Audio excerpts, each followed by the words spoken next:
morning, good afternoon, and good evening, depending on where you are. I am Brahima Coulibaly, Senior Fellow and Vice President of the Global Economy and Development Program at Brookings. Thank you for joining us for this virtual event on Africa's business potential. It is motivated by my colleague Landry Signe's most recent book on unlocking Africa's business potential, trends, opportunities, risks, and strategies. In this COVID era, where everything seems gloom and doom, this book should provide a refreshingly positive narrative on Africa and what it has to offer for mutually beneficial partnership with external actors. Indeed, Africa has tremendous but often overlooked potential and offers rewarding opportunities for businesses looking for new markets and long-term investment with favorable returns and high socio-economic impact. Since the early 2000s, Africa has been home to the fastest growing economies in the world, with 1/3 of the economies expanding at 5% or more per year for 2 decades, much higher than the 3.75% for the global economy over the same period. Even though COVID pandemic will interrupt this momentum, I am confident that the region's economies will reemerge from this with renewed vigor. The economic performance, along with rapid population growth, rapid urbanization, is contributing to strong growth in the middle class, and a growth that is only second highest over the next decade, and only second to South Asia, to Asia. Under the leadership of the African Union, regional integration centered around the Africa Free Trade Agreement is advancing. Together, these trends are generating unprecedented dynamism and high demand for housing, food, beverage, infrastructure, financial services, among others. The sectors identified in Landry's book that make Africa the next big growth market in the world. These opportunities are, however, not always well understood outside of Africa, particularly from businesses in parts of the world that have not had a long history of engagement with the continent. Or when they are understood, the risk-adjusted returns on those investments are understated because of misplaced perceptions about the prevailing risks in the region. But unlocking Africa's business potential also means addressing issues around governance, improving the business environment, fighting corruption, investing in key infrastructures, notably digital and energy, so enterprises can be competitive in the 21st century. But progress in those areas, I would note, have also been encouraging. African governments have made significant progress on business reforms, with countries in the region dominating the list of the top 10 reformers in recent years. Even so, there remains more to be done. But I would encourage potential investors not to wait for a perfect business environment to engage. The reality is that no country in the world has started its economic and private sector development with the best infrastructures, governance, or business environment. Instead, historically, the business environments have evolved in locksteps with the stage of economic development. And those investors who engage early will be well placed to consolidate their position when the business opportunities reach their full potential. Landry's book is unique in that it not only suggests the opportunities, but it provides strategies to navigate the risks. This great piece of work by Landry won't come as a surprise to those of us who know him. He's a lead thinker and practitioner who is widely recognized for his scholarly work and passion for Africa's socio-economic development. I would encourage those who have not yet to obtain a copy of the book. We are very fortunate to have for this event a great panel that is moderated by Flory Lisa, the President and CEO of the Corporate Council on Africa, who is also really passionate about doing business in Africa. The panel includes Yoku Gashu, who is Managing Director for Africa at the US Development Finance Corporation, an institution that can play a catalytic role in the engagement of US businesses on the continent. And we're also joined by Madam President Amina Garib Faki, former President of the Republic of Mauritius, a country that is a success case by any definition of the term. So her perspectives on Mauritius' experience will no doubt enrich the conversation. With that, let me turn it over to Landry for his presentation. Thank you, and look forward to a lively conversation. Thank you very much, Kul, for a exceptional introduction. I'm very grateful also for having the distinguished panel of speaker, Woku, Flori, Excellency. So thank you very much for joining us today. So as we say, this book will have not been possible without the support of incredible people and institutions with whom I'm extremely grateful. And I will begin with Brahima Coulibaly, our current Vice President, who has been also Director of the Africa Growth Initiative and has hosted me, welcomed me at Brookings, encouraged me, provided me insightful feedback. So thank you very much, Kul. I'm also very grateful to President John Allen, David Rubenstein, the Carnegie Corporation of New York, the Brookings Institution Press staff, including his director, Bill Fanan, my postdoc, Chelsea Johnson, who has played an important role here, the Brookings team, such as David, Christina, Janine, who have helped putting this event together. And last but not least, my family, including my partner Nadine, and my son Landry Jr., who has just celebrated his first year. So as we say on the continent, wisdom is like a baobab tree. No one individual can embrace it. So this book, Unlocking Africa Business Potential, has been the result of a support of many people. I cannot name everyone, but I'm very grateful to everyone who has contributed to this venture, including, of course, Space and Homi Karas.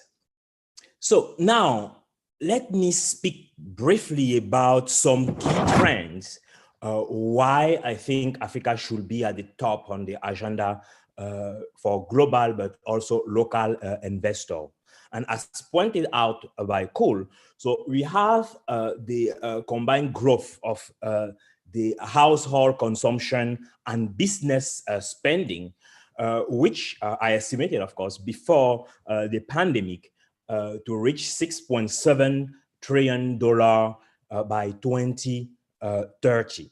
So this is really important because Africa potential, Africa growth, and especially from a business perspective, is driven by demand, to which I combine as well the fast urbanization. Many entrepreneurs now are focusing on cities versus thinking about countries.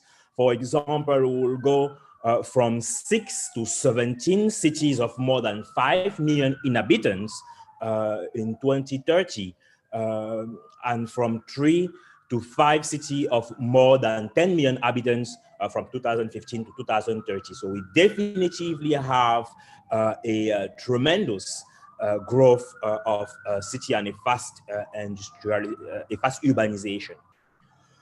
Another point which is important and which is core to the work that we do at the Africa Growth Initiative is the relatively fast industrialization.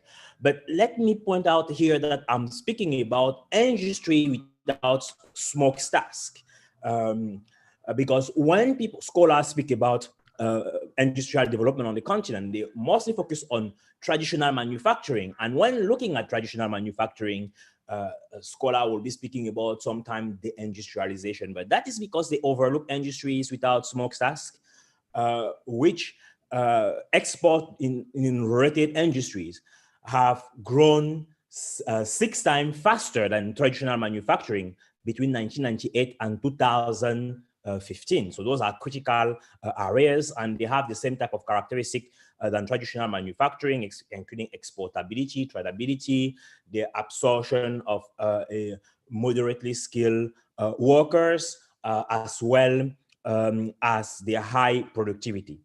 So we also have the effort to close the infrastructure gap in Africa. So with programs such as the Program for Infrastructure Development in Africa, a continental program aiming at closing the infrastructure gap, but also recently in the past years, the African Development Bank has, for example, organized the African Investment Forum with the commitment of numerous investors. Of course, those have to be implemented or concretely. So we also have the innovation to unlock resources and agricultural wealth. Of course, Africa has 60% of the world unused arable land, so tremendous opportunities, especially in coastal countries. So which is also combined with the fast digitalization, increased technological innovation, and enthusiasm for the fourth industrial revolution. As you know, the fourth industrial revolution is characterized by the fusion between the digital, the physical, and the biological world, and is characterized as well by its scope, its system impact, as well, and the velocity and the speed to which technologies are innovation are evolving. And on the continent, as you know, New York City had more mobile phone subscribers than the entire continent in the late 90s, where now we have over 700 million mobile phone subscribers on the continent. So we also have increased stability. In the late 80s, most African countries were led by unaccountable leaders, where now we have a tremendous increase of accountable leader and a demand for accountability from African citizens who prefer even democracy, but also accountability, accountable government, sometimes even over effectiveness of those government. So we also have the improving business environment, and which is characterized by the fact that about half of the top 10 outperformers globally in terms of ease of doing business have been in Africa in the recent year. Whether countries are democratic or not, all are committed to really unlock Africa business potential to improving the business environment. Of course, challenges remain, and works need to be done in terms of governance, in terms of property right, in terms of fight against corruption, against illicit flows. But the continent is in a much better place now than before. So we also have the fast regional integration, and especially with the African Continental Free Trade Area, which was adopted in 2018, legally came into force in 2019, was supposed, of course, countries were supposed to trade under the CFTA as of this month, but which was postponed given the critical importance of addressing the health crisis, postponed to January of 2021. So the CFTA really represents a unique opportunity for the continent, but also for international partners to really engage and successfully increase trade and investment. And this is also related to the US. We see the initiatives such as Prosper Africa, the different initiative which aims at connecting the continent with the rest of the world, whether with the US, China, Russia, Brazil, Turkey, among other players. So we also have the critical importance of the diaspora, whether in terms of building bridges, playing as ambassador, representing the continent, investing, also contributing to technological transfer. So those are some of the critical trends which are observed on the continent. And let me finish probably with highlighting a few reasons also why I think that ultimately, why despite the pandemic and despite the dramatic impact that will have, or the drastic impact that will have on the short run, which is observable also around the world in countries such as the United States or France or Italy or Canada. So despite the short-term impact of the COVID pandemic, I still think that African economies have demonstrated a relative resilience. And when I speak about African economy, of course, you have different groups. So the first group of country, for example, is the group of country which with relatively steady economic performance over the past 2 decades. So this group will include fast growers such as Rwanda, Ethiopia, or slower but relatively consistent growers such as Morocco, for example. So those countries may also be some of the most resilient in the context of COVID-19, and that is because they have increasingly implemented pro-growth policies, improving the ease of doing business, governance, effectiveness, as well as relation with international donors and global investors. And their performance, they have had a strong performance for about a couple of decades, which also include resisting to past crises. So a second group of countries will include countries such as Cote d'Ivoire or Ghana, whose GDP growth rates have improved significantly over the past decade, but not for a long time enough when you compare to the first group of countries. Those countries have also improved their state capacity, macroeconomic management, and relation with multilateral institutions, but they face some elements of vulnerabilities, which include the fact that you have a drop in the demand of cocoa, knowing that those countries are among the world's largest exporters or producers of cocoa. So this will affect probably their performance, but the level of resiliency will definitively be assessed after this crisis. And the third group of countries include those whose economic performances have been either very slow or have substantially oscillated between growth and decline over the past 2 decades. So the slow growers will include countries such as Central African Republic, Chad, Zimbabwe, and the oscillating growers will include countries such as Gabon, Nigeria, or Angola. As you know, many of those countries are all exporters, so which also explain partly the reason why they have oscillated. So it's a heterogeneous group of countries, and some of them, for example, are dependent to external partners such as China. And if you compare China and Angola, you have about 61% of total export, mostly oil, of Angola sold to Chinese buyer. Or you have other countries such as South Sudan as well, which are heavily dependent on external players.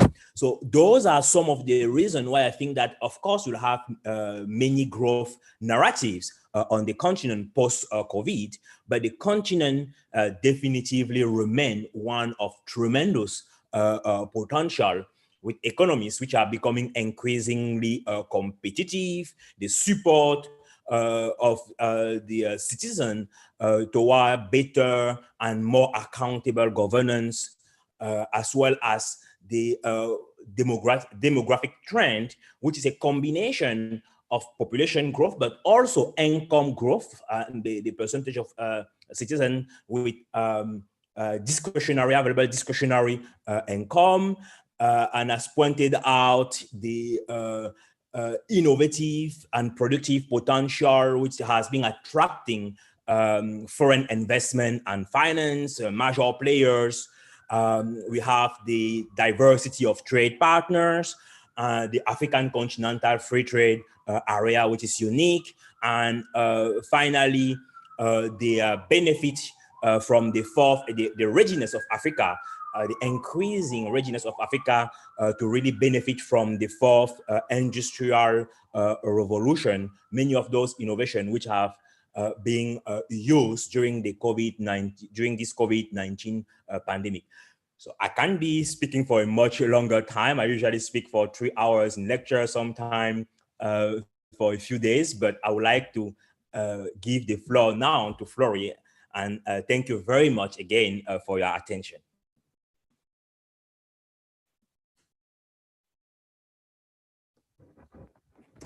Flory, you're on mute.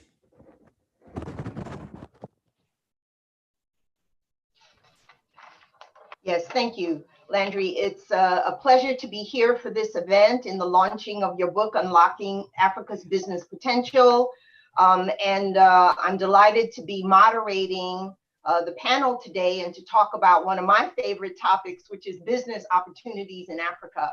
For over 27 years, the Corporate Council on Africa, CCA, has provided access, connections, and insights that promote the U.S.-Africa trade and investment relationship.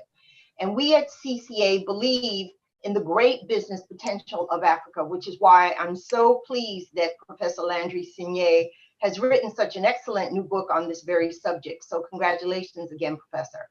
Now, as he details in the book, the fundamentals are compelling in Africa. Prior to COVID-19, real GDP growth on the continent was in the 4 to 5% range for a decade.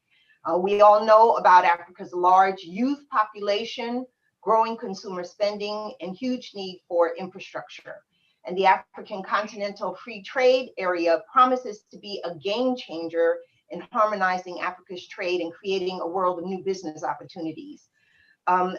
Landry's book explores all of these themes and challenges us to look at Africa in a new way. From the agriculture and energy sectors to tourism and banking, the African story is dynamic and exciting. New U.S. government initiatives like Prosper Africa and the new Development Finance Corporation, and we're delighted that what we got you is here from DFC. These types of initiatives recognize Africa's great business potential. And of course, the African business story also has its challenges. Like everywhere in the world, issues like infrastructure gaps, corruption, bureaucracy, low levels of intra-regional trade, and skills deficit keep Africa from fully realizing its potential. And now Africa, like the rest of the world, is grappling with COVID-19 and in the midst of planning for post-COVID economic recovery. So I look forward to discussing all these themes in Dr. Signé's new book with our distinguished panel today. And I think that all of you who are participating in this session today will conclude, as we have at CCA, that every global company needs to look to Africa to grow and expand their businesses. Now, before I turn to our distinguished panelists to say a brief introduction and to make some initial remarks before we go to Q&A, I do want to also let you know that viewers can submit questions for the panelists by emailing events@brookings.edu or via Twitter @BrookingsGlobal by using hashtag Africa Business Potential. So again, events@brookings.edu. And I actually see some questions that have already come in, some excellent ones that have already come in for the panelists. So let me first turn to Her Excellency, Madam President Amina Gharib Fakim, to make some brief remarks. Thank you. Thank you very much, Laurie. Did you want me to introduce myself again? I think you did a great job already. So let's go past the formalities. First of all, congratulations are in order for the fantastic book that Landry keeps doing. And as you have rightly said, Laurie, I don't know when he has time to write all these books because I follow him on Twitter. He's all over the world. And yet he still manages to produce some fantastic, of course, very, very scholarly work. Again, congratulations, Landry, for this great work. And you have rightly put in your book some key features as to what Africa needs to do to proceed in order to emerge. Now we are now COVID, because one thing that I appreciated in the book when you wrote about, the Economist writing this headline, Africa, the hopeless continent, and 10 years later coming up with another headline, Africa, the rising continent. Now, what has made this transition? Now, I always like to situate Africa history, Africa economic history or political history over a span of 60 years. Because before this, we were under, of course, a different kind of powers that were present. And I see the emergence of Africa coming for the past 60 years. So I think for the past 60 years, we have done tremendous progress. If you see from that lens. Immediately after, the departure of the colonial powers, we used to have, generals and our heads of armies at the helm of the countries. And now, as you have rightly said in your book, we are seeing more bureaucrats, we are seeing more professionals, we are seeing more scientists coming on at the helm of the countries, and the narrative has changed. But in spite of the change of this narrative, we are seeing that the fear on the continent, because of our recent 60 years history, is that there is still the fear that when new partners are coming to join us, we are fearful that we're going to witness another scramble for Africa. So what we hope to see increasingly, be it with China, India, and all the partners who are still operating on the continent, we want to see greater partnership. Greater partnerships, especially in this age of post-COVID, because we are going to see a contraction of the economy of the continent, of the sub-Saharan Africa especially, for at least 10%. And this will not spare anyone. So we are seeing contraction 7 to 10% of the economy, and with all that goes with it. But I think what the COVID has done to us, and not just to Africa, but I think the rest of the world, it has revealed many of our weaknesses. And one big weakness that we have seen is how the manufacturing sector and the entire supply chain has been disrupted, especially when we look at just one sector, the health sector, because we're talking about the COVID-19, the PPE, and also the API in the pharmaceutical sector, how we are so dependent on China and India in terms of manufacturing of our medication. I think recently the US has also come to terms with that. So how are we going to emerge out of this? And one thing that we have rightly taken on board is the Africa Free Trade Agreement, because here we are hoping that we'll see a better integration of the continent, because right now it's at a really poor 20% or less than 20% in terms of trade. So we are hoping that post-COVID, and of course with the CFTA, that we'll see deeper integration, maybe reaching up to what EU is doing at 70% integration. So this, of course, will be the ultimate aim. So what we are hoping to see emerging is more manufacturing, because when we see more manufacturing, we'll see, of course, more innovation, which will come up, more transformation of African raw material. And unfortunately, many of our leaders have not understood that we need to keep on transforming Africa's good. Now, one example I took from Akina Desina, the African Development Bank head, is that how come when Starbucks coffee, the price is going up, or a chocolate is going up in price, the Africa farmer hardly gets anything back. So these are things that we are increasingly aware of, and these are things that we will have to put on the table if we are going to look at partnership. So this is what I want to highlight, is that Africa has to go for more transformation. Africa has got to go for more manufacturing. Africa has to go for more agriculture-based industry, because we are sitting on a $1 trillion business. The food sector will never go out of business. The health sector will never go out of business. The digital sector we have to invest in, because this is really what we have seen emerging during the COVID. And these are plenty of green shoots there. And of course, it goes without saying that infrastructure and construction will all be there. So this is my take initially on this debate, and I'm sure there'll be more questions that we can answer eventually. Thank you so much. Thank you, Madam President. Let's turn now to Workugachu, who, as you know, is the Director for Africa at the U.S. Development Finance Corporation, which used to be OPIC, the Overseas Private Investment Corporation. Worku, tell us a little bit about yourself, and then about this transition of OPIC to DFC and what you're doing in Africa. Sure. Thanks so much, Flory. And thanks to Brookings for organizing this important event. Landry, congratulations. It is a true honor to be with everyone. And Flora, just always appreciate your leadership on ensuring that, U.S. Africa commercial and trade investment issues continue to be a front burner issue here in Washington. So like you said, it's been an exciting time, an exciting year at the DFC. We opened the new agency January of this year, which was a culmination of a landmark legislation that got signed into law the year prior called the Build Act. And so the DFC is now a $60 billion development bank of the U.S. government, where we use our finance and products, our finance products to stimulate economic growth in emerging markets. And so our focus is Latin America, Africa, Indo-Pacific, and Eastern Europe. And so, we have a triple aim with these investments.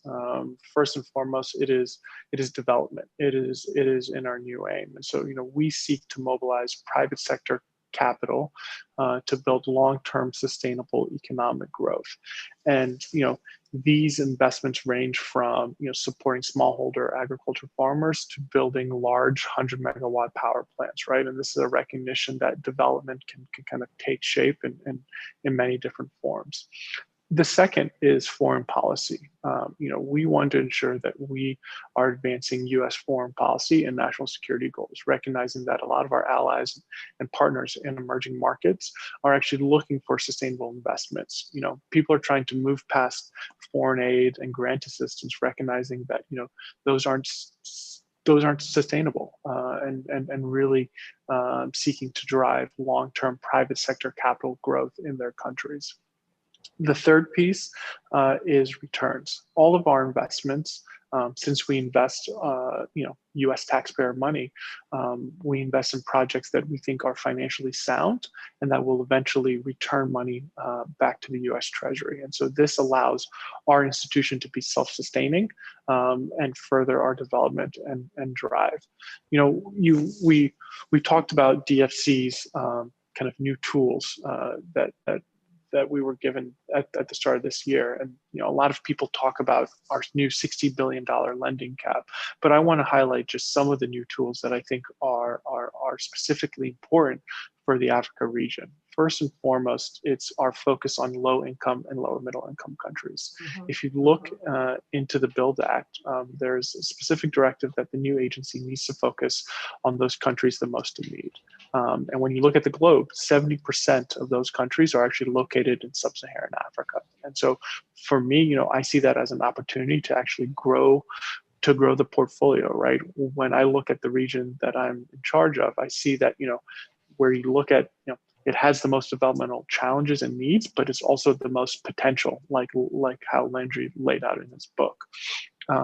Second, we have the ability to make equity investments, which is a new tool. It's when you think of the world of finance, historically we've been a lender, a debt shop, and so with our ability to provide equity, we can now be more strategic and targeted in which countries and which companies we can support for scale and growth. The last two, which I think is quite important for the continent, is our ability to provide technical and feasibility assistance. One of the things that I've quickly realized after joining the agency is that there are a lot of interesting deals out there. I think everyone on this panel and that's listening in appreciates the entrepreneurial spirit of the continent, but our investment officers need the deals to be packaged and structured in a way that allows them to underwrite and execute the deal. And so there's a lot of pre-development work that actually needs to happen to get in a stage to actually absorb development finance and sustainable investing. So we have a new program where we will actually work with companies on the pre-development stage and help underwrite some of those costs by providing grant capital to get them in a stage where we can then turn to our other side of the house and invest. The last new tool, which I think is extremely important on the continent, is actually our flexibility with U.S. Nexus. Historically, we've had to have a 25% U.S. equity or U.S. shareholder ownership of a project for us to invest in that project, recognizing that we can't advance our low income and lower middle income goals with that kind of threshold just because of the lack of US business. This new tool gives us flexibility to support local companies that align with our triple aim objective. Just drilling down specifically on our Africa portfolio, currently we have $11 billion of commitments in sub-Saharan Africa, which is exciting because that is our largest actual regional exposure for the agency. And so, my goal and with our new $60 billion lending cap is to develop a pipeline of bankable transactions to actually utilize these new deals. Our investments are in, a majority of them are in the infrastructure space. We do a lot of energy work. We also support a lot of agriculture. And then interestingly enough, we also support a lot of financial institutions as a way to deploy capital more quickly. I want to touch on one of our specific Africa programs because it aligns with what the president said and what Landry's book about, and it's our Connect Africa program. We committed last year, or a year and a half now, $1 billion to support investments in 3 particular sectors: the ICT space, value-added manufacturing, and transport and logistics. And we recognize that those 3 sectors are integral for Africa's development, and we need to be more acute and more strategic in our ability to finance investments in those sectors. And so, an example, I am proud to say, 14 months in, we have $450 million of commitments under the Connect Africa program. We still have $500 million left, so it's a lot of work that needs to be done. But luckily, there's groups like CCA that can help us get there. But within the ICT space, we supported a mobile network operator called Africell with a $120 million loan to build out their network infrastructure in Sierra Leone, Gambia, Eastern Congo, and Uganda. And our investment into that company was recognizing that providing reliable connectivity at affordable prices for their customers is an inherent development benefit on the continent. So it addresses one of the points that the president raised about the importance of ICT connectivity on the continent. The second is value-added manufacturing. Like the cocoa and the Starbucks example, I think we recognize that too many goods and too many commodities are exported out of the continent raw, when value could be created in the country, and those earnings and that benefit could be absorbed by the local customers. And so we're supporting a number of manufacturing facilities on the continent. One of my favorite is Akola. It is a jewelry manufacturer in Uganda. And they don't just source their inputs from Uganda and then construct and assemble it elsewhere. They actually build, manufacture, and ship from their factory in Uganda, only employing disenfranchised women. And you can now get them at the shelves in Bloomingdale's and Nordstrom's. The last piece I just want to touch on is transport and logistics. I think this goes to, hopefully the regional integration that will come up with the Africa Free Trade Agreement, but recognizing that the cost of moving goods on the continent are just too high. Here in the US, the cost of moving goods is about 7 to 8% of that actual good. On the continent, it's 70 to 80%. And there's no way that you can actually stimulate economic growth with that high of a margin. And so looking at innovative companies that are trying to address some of the logistical and transportation bottlenecks is a focus of ours. I'm conscious of time, and I know we have a number of great questions, but happy to turn it back over to you, Flory. Wonderful. Thank you, Worku. I so appreciate that a number of the programs that you talked about and the work that the DFC is doing in Africa really link back to sectors that Madam President mentioned that's important for Africa as a whole. Now, let me turn to some questions for both of you.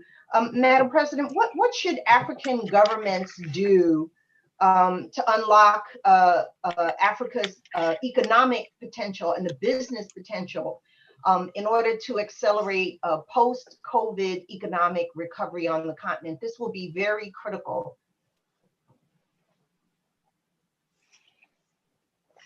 You're still on mute. Yes. Yes, There fine. you are. Thank you. It may seem paradoxical because I've just said that the continent and several countries, they're going to be witnessing a contraction of the economy. And I think yet this is the time now to invest, and to invest in the youth, to invest precisely as Woko has said in the manufacturing sector, because we still need the infrastructure, and to invest in quality standards, because if we are going to see emerging trade across the continent, we're going to have to see a kind of acceptance of the norms, and we all want quality. And one thing that I must also say, and this I think calls for greater partnership between the US and African countries, is through medicine. And we have seen that, unfortunately, in Africa, so many medicines and antibiotics and all these, which are traded, which are, of course, substandard or fake. And so this is something that we need to promote in terms of the quality of medicine. So we need to invest in, in the widest sense of the word, in the entire infrastructure. And I think the development of the continent will emerge at the nexus of empowering the youth through entrepreneurship. We need to invest in them as well. We need to invest also in social safety net. And this has emerged really, really drastically, not just in Africa, but elsewhere in the world, where the poor have been left really to fend for themselves with nothing to fall back on. So these are issues that we have to see emerging: investment in the widest sense of the word, in the youth, in the women, in agriculture, in medicine, in the infrastructure, in IT, because I think in IT we're going to leapfrog. We don't need the infrastructure as it has been the case 30 years ago. And now with the new technologies, with, of course, access, and we have seen Walk as well, talking about investment in that space. So I think when we start investing in all these, that very soon we will see the continent picking up. And of course, we need to change the narrative of blocks. We need to look at how we can trade, how we can really put in place all the blocks that the Africa Free Trade, the Continental Free Trade Agreement rest on: movement of people, movement of good, movement of services. I think this is where we will see the future going. But definitely I agree with Woku that the cost of transport across the continent has to be looked into, because this will be a big deterrent onto the emergence of the continent as a market of 1.2 billion people. So we need to do something about this. Thank you. Thank you, Madam President. Let me say that, oh, Landry, you wanted to jump in. Please go ahead. That is a really fabulous, Excellency, and thank you to all also for your very kind words. So one thing that I wanted to add is that, and as pointed out by Excellency, the African Continental Free Trade Area, its implementation, its successful implementation, will constitute an exceptional tool to really accelerate Africa's recovery. And in addition of reducing the cost of doing business, or to increasing supply network, improving supply networks or domestic demands, I think it will be critical on the short run that government avoid, or at least limited areas to private firms from the public sector. So they should provide instead finance for the private sector to save jobs, which are critical to unlock Africa potential. And they should, of course, provide tax waivers or extended deadlines. Some governments have already done that. But one aspect that we sometimes overlook is also the worker from the informal sector. So which represent about, depending on the countries, about 70% on average on the continent of the working population.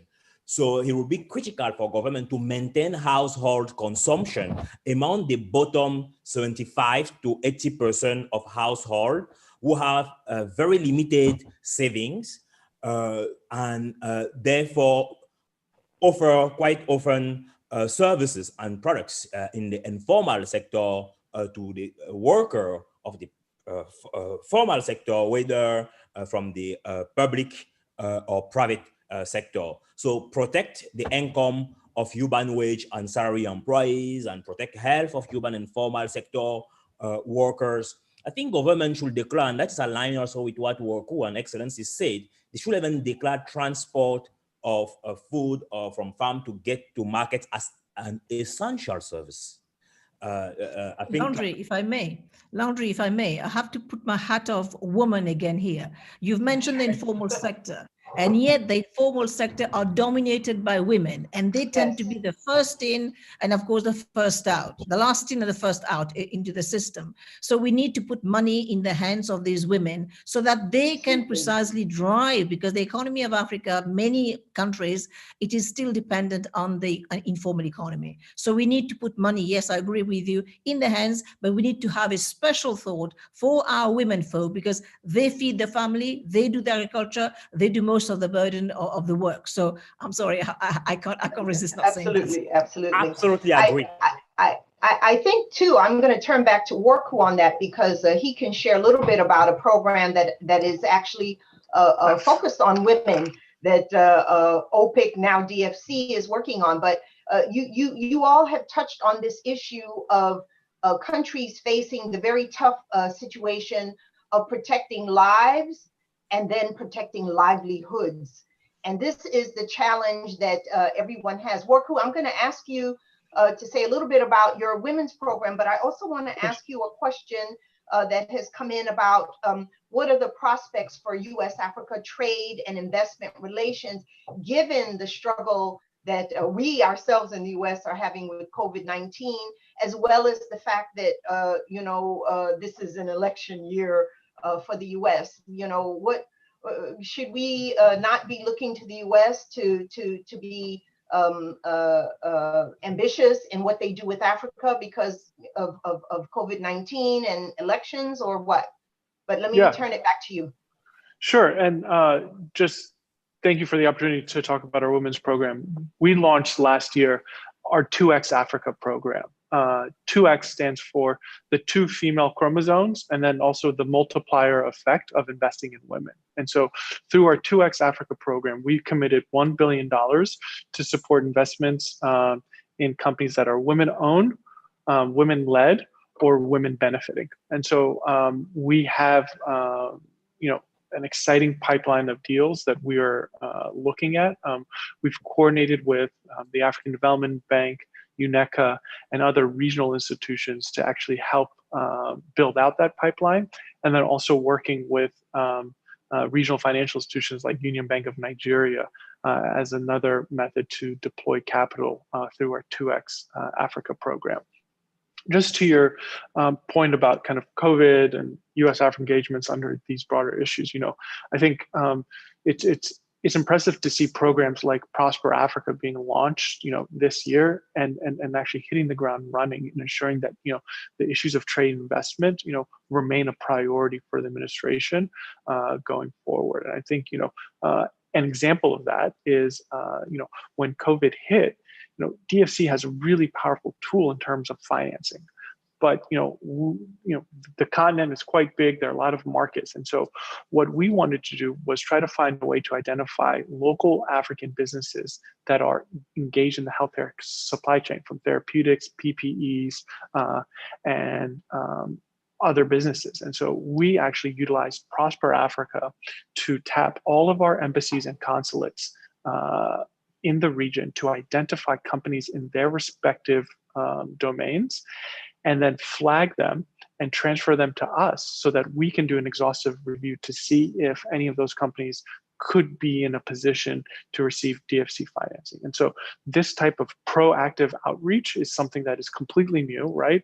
And it's facilitated by Prosper Africa and our willingness to continue to engage on these issues.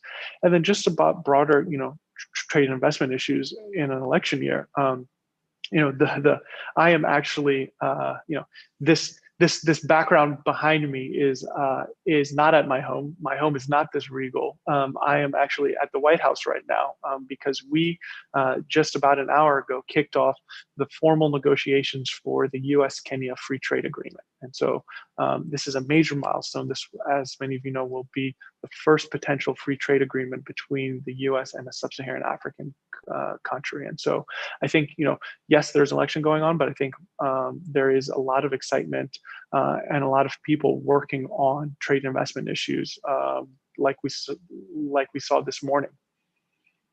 Thank you, Warku. I know that many of CCA's members are very focused on the US-Kenya talks, not just because it's Kenya, but also because we see it as a building block for how the US can enhance its trade and investment relationship with our African partners, going beyond AGOA, which has been sort of a one-way unilateral program, to something that's more reciprocal and something that really takes account of Africa's increasing role in the global economy.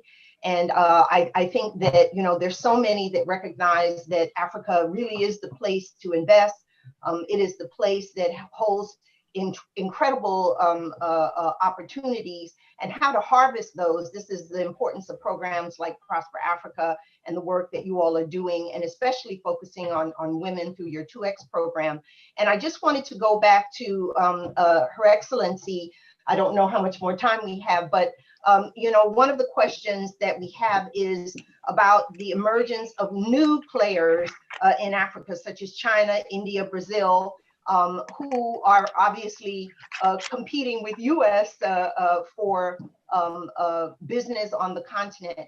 And I wondered if you could share a little bit of your thoughts of how Mauritius looks at that, how African countries look at that, or should look at that, in terms of the range of players in the African market now. Thank you, Flori.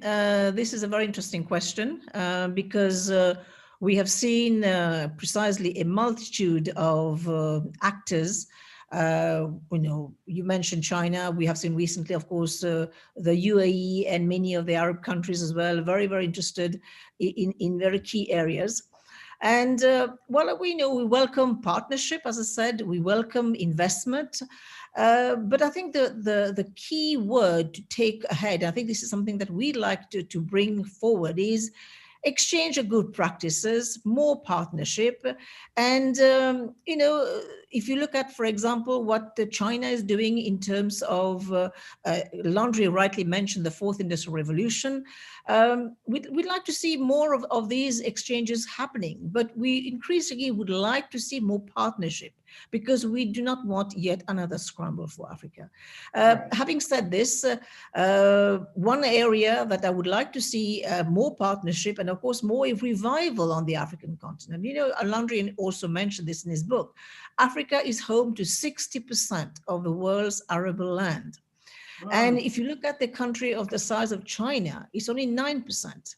And, and yet there is so much that this continent can provide in terms of support. But over and above this, we need to see, again, I go back to what the African Development Bank has been saying, how this sector, if only for agriculture, can be a fast-growing sector.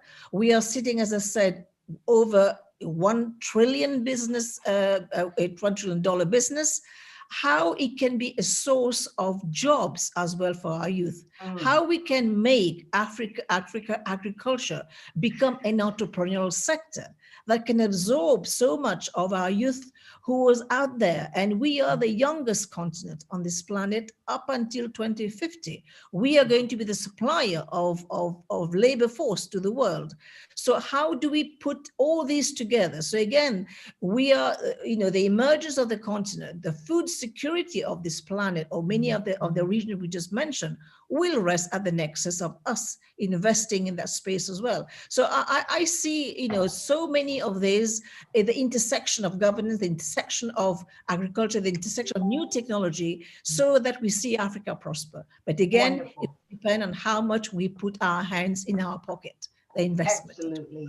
Thank you, Your Excellency. I'm going to just, before we turn to Landry to say a last word, I do want to turn to Warku for just this question that has come in. So many people have asked the question about what role the diaspora can play in benefiting African business potential and US diaspora. And given that you're a diaspora, I'm diaspora, Landry is diaspora, I thought that I should at least give you a minute to say something about that very important question before we turn to Landry to end us. For sure. Thanks, Flori. And, credit to you, because you've always ensured that the diaspora kind of stays front and center in the conversation about trade and investment between U.S. and Africa. And I think the diaspora, frankly, is just an untapped resource that could really help drive trade and investment between the U.S. and sub-Saharan Africa. And I think when you look at a lot of people, new market entrants into the continent, right? They have a lot of kind of basic questions, and some of those questions, could be addressed by diaspora members, when it comes to cultural things or even specificities on cities. I think, to Landry's point, people are now beginning to look at the continent, not from the region, not from countries. They're looking at city opportunities, right? And so having someone who is familiar with those local dynamics and the local kind of cultural significances to those dynamics, will be only a value add to folks. And so I think, we have a lot of diaspora that kind of comes to us and say, hey, I could go to my home country and help, do this project or do this deal. And unfortunately, for us, we need something that's a bit more structured and something that's a bit more thought through. And so, I think, it is, I put actually the onus back on the diaspora, right? To actually really spend time, think through, what are the market opportunities, right? How can you develop those opportunities? How can you go out and develop the right partnerships to actually execute on these ideas, right? Many of which, are great, and then come to us, and we'd be willing to take a look at potential investment. Wonderful. Thank you, Worku. I know you have a hard stop now, but we're going to see if we can just get Landry to say a last few closing words. We thank Brookings for this excellent event, for the opportunity to look at this new book and the themes that are there, to host Madam President Amina Gharib Fakim and Worku Gachu from the US side at DFC. And CCA is always happy to be a facilitator of these kinds of discussions. Landry, please. You're on mute, Landry. Thank you very much, Flori. I would like to express my gratitude to all of you, distinguished panelists and moderator, to the audience, to my Brookings colleagues as well for organizing this event, and to conclude two quick points. So the first one, to echo also what Excellency said, if you invest or educate a woman, you are educating a family and a village or society. So African government should definitively create special investment fund dedicated to women, including to help them transition during the COVID era for the post-COVID recovery. And the final point that I also want to mention is that speaking about an African proverb, not everyone who chases the zebra caught it, but he or she who caught it chased it. So if you want to know about the strategy to catch, and so you have to read the book Unlocking Africa Business Potential. There is no better time to invest or to do business with Africa than now. Thank you very much. Absolutely, absolutely. Thank you very much, Landry. Thank you, Madam President. Thank you, Brookings. Cool. We look forward to working with you to continue advancing U.S.-Africa trade, investment, and business engagement. Thank you so much. Thank you. Thank you, Flori. Thank you for the great sharing. Thank you. Thank you very much.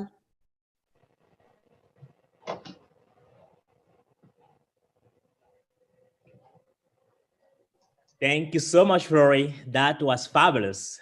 You're welcome. You're welcome. Good job. Good job, Landry. Thank you. Thank you. I'm very